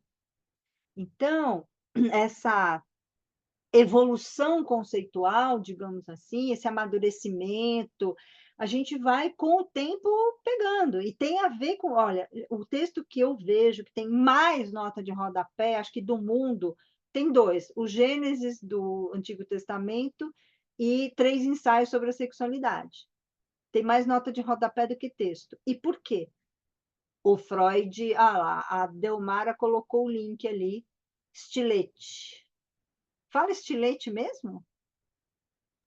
Isso mesmo, estilete. Uau! Essa revista Estilete não tem o rigor da escrita acadêmica. A gente Sei. tem tem outra revista que tem o rigor. Essa não, essa é mais. O livro que vai sair pelo Fórum Rio já tem o rigor. Eu vou falar no livro, o meu artigo no livro do Rio é sobre o ponto surdo, que quem trabalha muito isso é o Jean-Michel Vives. Nem Se fala acredito. pouco, né? Não É conheço. muito legal, Põe no é shot, muito põe no legal. chat. Eu ia falar, põe no shot. Não que eu esteja É, querendo é, tomar é, caipirinha na feijoada. Não é um shot de cachaça de modo algum. Põe ali, Márcia, porque eu não conheço esses nomes e acho que se você se interessou, deve ser bem interessante. Porque é bem legal porque ele fala, né, o Jean-Michel. Eu conheci o Jean-Michel pessoalmente na Unicamp, numa atividade com o Mário Eduardo Costa Pereira. Eu sei, o Jean-Michel Você Vives, lembra disso? claro. No final da pandemia? Sim, Jean-Michel Vives. Ele fez várias É, lives e deu. eu falo Vivez, sim. Ah, E por aí isso. é engraçado, porque assim, no livro, né, quando eu mandei o artigo, eu fiquei em dúvida, porque o nome dele aparece com acento e sem acento. Aí eu mandei uma mensagem para ele. Aí ele disse que os colegas brasileiros colocam acento no nome dele. Ele não entende por quê, mas que eu ficasse à vontade de colocar com acento ou sem acento. Mas o nome dele é sem acento, e a gente encontra com acento, né? Pois é. Então, mas esse livro está em processo ainda, ele não foi, ele vai ser lançado esse ano. É isso aí, Aham. Helena. É o Jean-Michel. Ele vai, então ele fala sobre o ponto surdo. É Ah, o bem legal, porque então ele diz o seguinte, que o Lacan fala sobre a pulsão invocante, mas ele desenvolveu pouco isso. E na Constituição nossa enquanto sujeito, a gente também precisa fazer um ponto surdo para aquilo, não existe só a constituição do sujeito enquanto imagem corporal, mas também enquanto pulsão invocante, né? Eu vou falar, quando eu começo a falar, eu tenho que fazer um ponto surdo para muitas coisas que eu ouvi. E eu acho que interessante porque no setting também a gente tem que tomar muito cuidado para a gente contribuir para que o nosso analisando faça esse ponto surdo, muitas vezes, de coisas que a gente falou também, né? A gente interessante. pontua algumas coisas, mas assim, né? Isso não tem que ser levado ao pé da letra, né? Pelo analisando, né? Que A gente legal. faz, né? Então, eu acho que é uma coisa super importante, que a gente tem que falar muito, estudar muito, escrever muito sobre o ponto surdo, que É. está relacionado com a pulsão invocante na constituição do sujeito. Olha só, já tivemos a primeira aula de Lacan aplicado diretamente de Botucatu. Muito legal, Márcia. Vamos aprofundar nisso. E Uhum. essa questão do Lacan, né, que a gente aprendeu tão bem, Márcia, lá nos cursos com a Michele, suportar a angústia de não entender tudo. Então, a gente tem problema de tradução com Lacan, a gente tem problema de. Às vezes você está lendo e fala assim, o esquema tal, blá, blá, blá, quando você vai ver, cadê o raio do esquema? Não está. Então, outro hábito que a gente também adquiriu para estudar Lacan é cotejar com o site do Stafelar, .free.fr, se não me engano, é esse site E do. o importante é a gente ler o que Lacan, quando ele, nos seminários, por exemplo, quando ele é interessante a gente ver, por exemplo, nos escritos, o que ele fala na mesma época, né? O que ele escreveu ali, para a gente poder entender essa coisa que você falou da cronologia. Em Lacan também é muito importante, porque senão fica tudo muito solto, né? Porque o Freud precisava ser, quando ele né, cria a psicanálise, ele precisava ser aceito. O Lacan não estava preocupado com isso, né? Então ele joga um monte de coisa ali, né? E Então é importante a gente ler, né, o que ele escreve na época do seminário, o que ele escreve em outro lugar, para a gente poder entender um pouquinho aquilo que ele está querendo passar, né? E acho que esse desafio, né, Márcia, porque o Freud escreveu toda a obra dele de próprio punho e o Lacan só escreveu os escritos. A única obra de todo o Lacan de próprio punho são os escritos. E o resto foi, e ainda está sendo, né? Que agora saiu o Seminário 15, lá na França, a gente ainda não tem. É uma obra, quando a gente pega os livros do Lacan, está ali, estabelecido por Jacques Alain Miller, então, que foi o genro dele, e que o único herdeiro intelectual que o Lacan nomeou. Então, o cara é dono da biblioteca do Lacan, dono das gravações do Lacan, dono de tudo. E tudo passa pela mão dele. Então, e aqui no Brasil, o Jacques Alain Miller fez uma semi-IPA da Associação Internacional de Psicanálise, em que a principal instituição é a do Jorge Forbes. O Jorge Forbes é super próximo do Jacques Alain Miller, e aí são as escolas, as escolhas, as interpretações, tem essa possessividade da obra do Lacan, esse limite. Então, é só um responsável por validar o estabelecimento. Aí, no Brasil, os desdobramentos outros, tal. Isso dificulta também o estudo do Lacan. Então, estudar Lacan é suportar a angústia do não saber, é uma outra modalidade de fluxo de pensamento, e ele bebeu do Freud. Agora, o que e como? Né? O Lacan era um crânio, como a gente diria na minha época, não sei, aqui é piada geracional, a gente falava alguém muito inteligente, era um crânio. E a formação dele na França, a formação com outros idiomas, com outros saberes.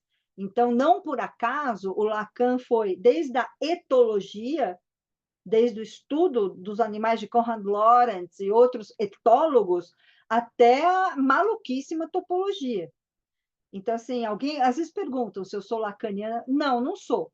Para mim, o ser lacaniano, ele mesmo dizia que ele era freudiano, mas implicaria, assim, por exemplo, eu saber pegar qualquer caso clínico e colocar no grafo do desejo. Não, não sei. Não sei. Se alguém Helena, souber, dar uma aula disso. Sou apaixonada, dou aula sobre o esquema L, já dei aula também sobre o grafo, sou apaixonada. Eu acho que esses esquemas que ele criou facilitam o entendimento da teoria. Sim, mas eu estou falando da clínica, caso clínico. Então, assim, por exemplo, tinha uma colega que qualquer caso clínico, ela desenhava o grafo e punha tais coisas do caso no grafo. Que é para mim isso é um colosso, né?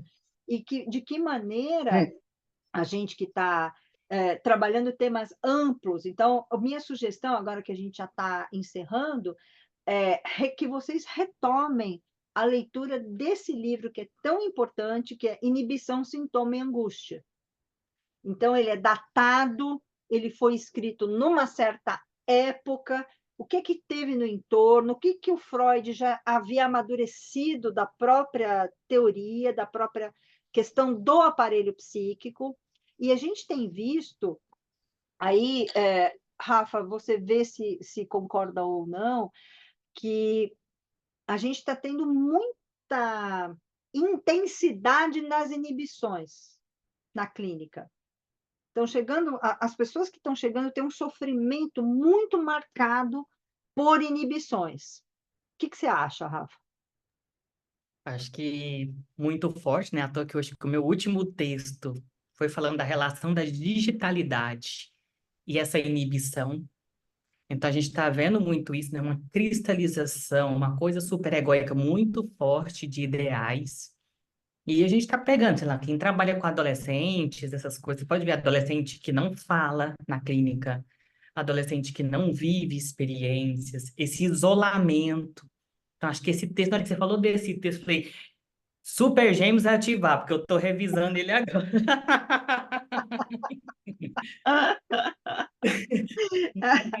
A gente está vendo, né, esse sintoma muito forte, porque é isso, né, a inibição como um sintoma de um sofrimento muito grande, e a gente tem que ver que isso pega até nós na clínica, a gente trabalha com a palavra, e como a gente está tendo que desdobrar para conseguir transformar em alguma coisa, como isso, o Simbolizar. analista Aham, ele não está dando conta dessa clínica porque o paciente não fala, então você fica no aham, não vai ter só silêncio, né? Como a gente, essas neuroses muito empobrecidas, né? Acho que na pandemia a gente viu muito isso.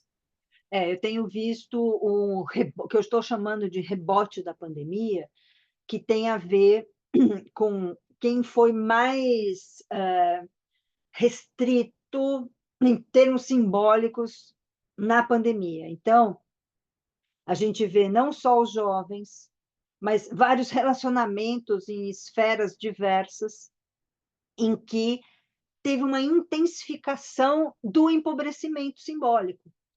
Fica tudo literal. É como se a gente não conseguisse mais contar piada, porque a piada depende do timing, depende da metaforização e depende de uma simbolização. E aí eu tenho dito assim, tem um pessoal sofrendo porque perdeu piada.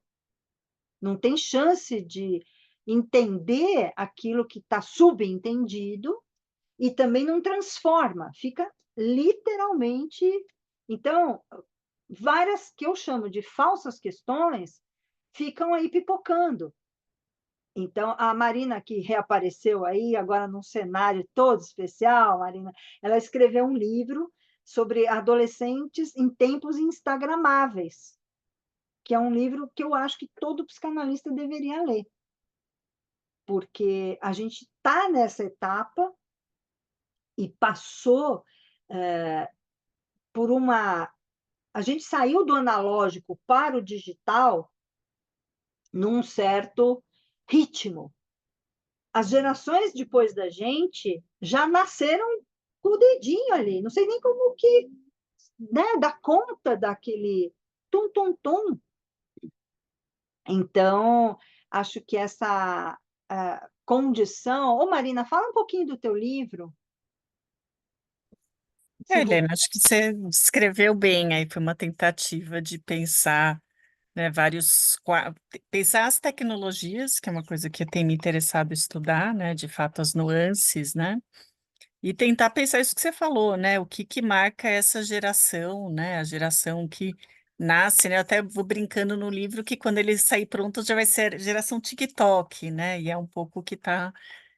já estamos ficando os adultos, né, no Instagram e os mais jovens já não gostam mais, né? Então, eu acho super relevante entender as tecnologias para o nosso trabalho em psicanálise, né? E para a vida em geral. Eu estou pondo aqui no chat, Marina. O título é Adolescendo em Tempos Instagramáveis. Isso mesmo. E a editora é Ana Blume. Ana Blume, Para esses desafios, né? Porque a pergunta que a gente faz é assim: o que hoje a gente chama de trauma? O que é traumático? É perder o carregador. Traumático. É traumático você ser cancelado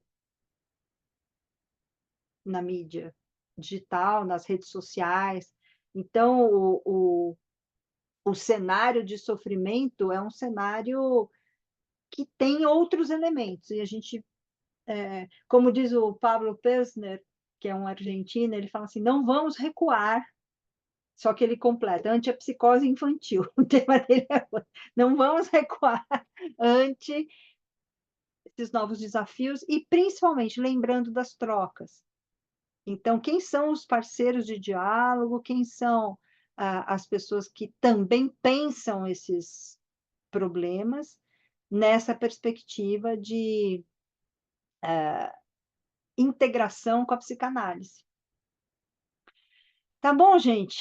Ficamos por aqui hoje. Foi um esquenta que eu quero agradecer a escuta amorosa de vocês.